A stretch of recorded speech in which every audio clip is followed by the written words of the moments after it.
नमस्कार दोस्तों, आज हम लिखने जा रहे हैं 900 शब्दों की हिंदी डिक्टेशन, जिसकी गति रहेगी लगभग 105 शब्द प्रति मिनट। तो आइए तैयार हो जाइए।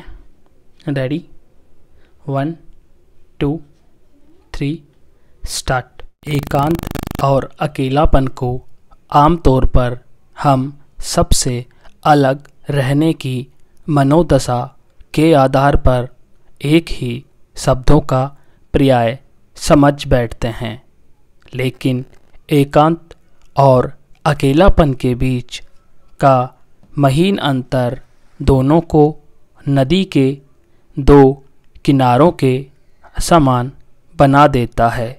अकेलापन का शिकार व्यक्ति दुखों के अथाह सागर में डूबा रहता है।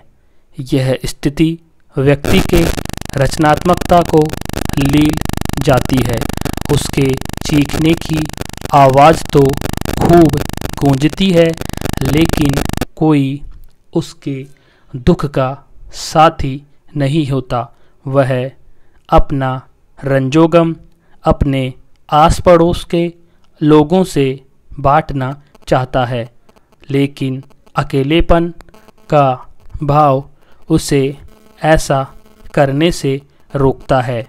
इससे व्यक्ति उस खोखले पेड़ के समान हो जाता है जो हवा का एक झोंका भी बर्दाश्त न कर सके और भर भरा कर गिर जाए।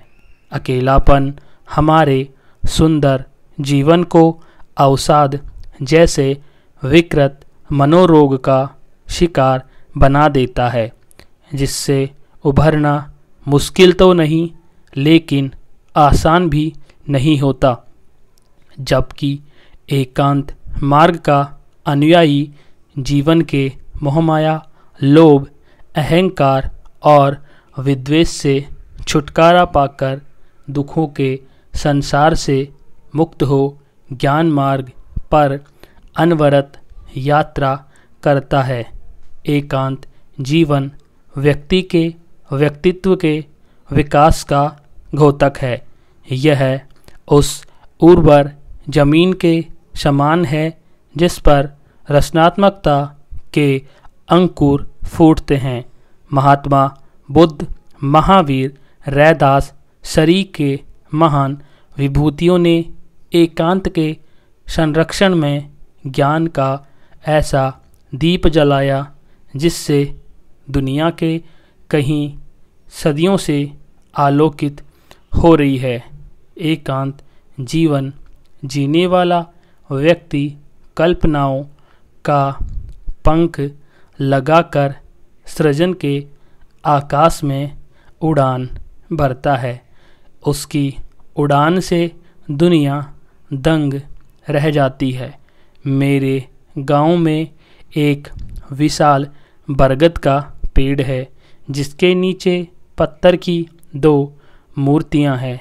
लोगों की ऐसी धारणा है कि इस पेड़ के नीचे गांव के कुल देवता बसते हैं और आफत से गांव को बचाते हैं। रूढ़ परंपराएं आधुनिक समाज का मार्गदर्शन नहीं करती, लेकिन कुछ परंपराएं ऐसी है जिन्हें हम रूढ़ समझते हैं और वे किसी न किसी रूप में जीने का मार्ग सिखाती है। पेड़ों को ईश्वर मानने की परंपरा न जाने कब से चली आ रही है। महात्मा बुद्ध को बोधि वृक्ष के नीचे ज्ञान की प्राप्ति हुई।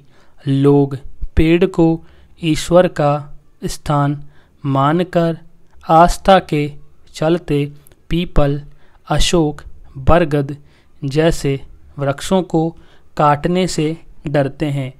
इसी धारणा के चलते हमारे गांव के बीच में स्थित बरगद का पेड़ बहुत सम्मान पाता है। मैं जब भी गांव आता हूँ और मुझे एकांत की शांति और सुकून की चाहत होती है तो मैं उस बरगद के पास चला जाता हूँ। प्रकृति की सोहबत हमें बहुत कुछ सिखा देती है। मनुष्यों में एकता का भाव कहाँ से और कैसे उत्पन्न हुआ? अगर मनुष्य साथ साथ न रहता तो फिर क्या होता? इन सारे सवालों का जवाब ढूंढना शायद आसान है और नहीं भी।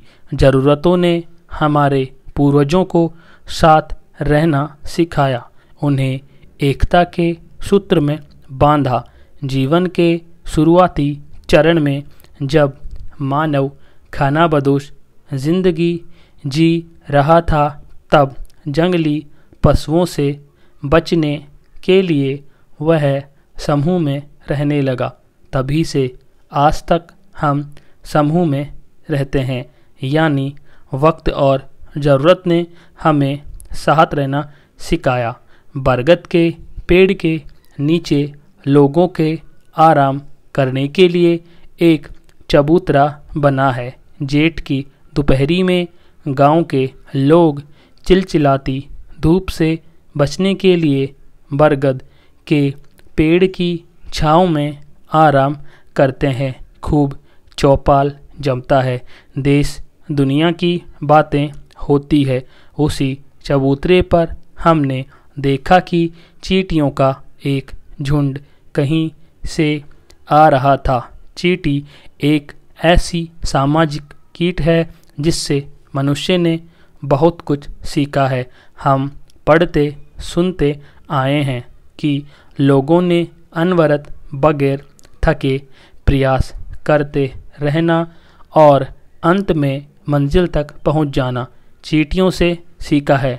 जब चींटियों ने हमें अनवरत प्रयास करते रहना सिखाया तो यह भी संभव है कि चींटियों ने ही हमें एकता का पाठ पढ़ाया है।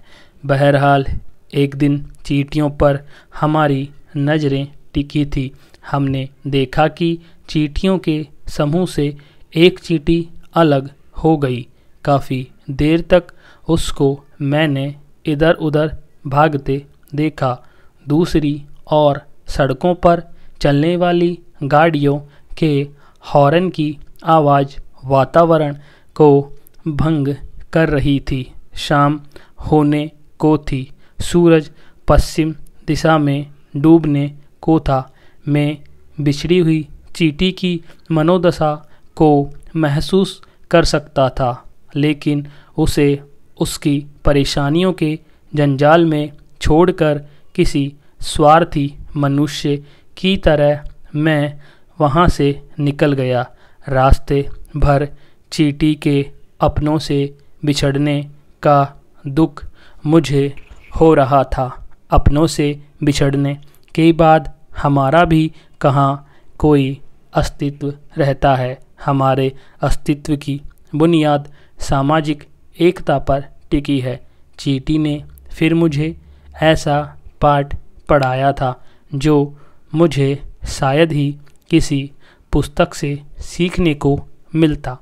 अकेलेपन का शिकार आदमी भी चींटी की तरह अपनों से बिछड़कर दुखों के दलदल में दर बदर भटकता रहता है।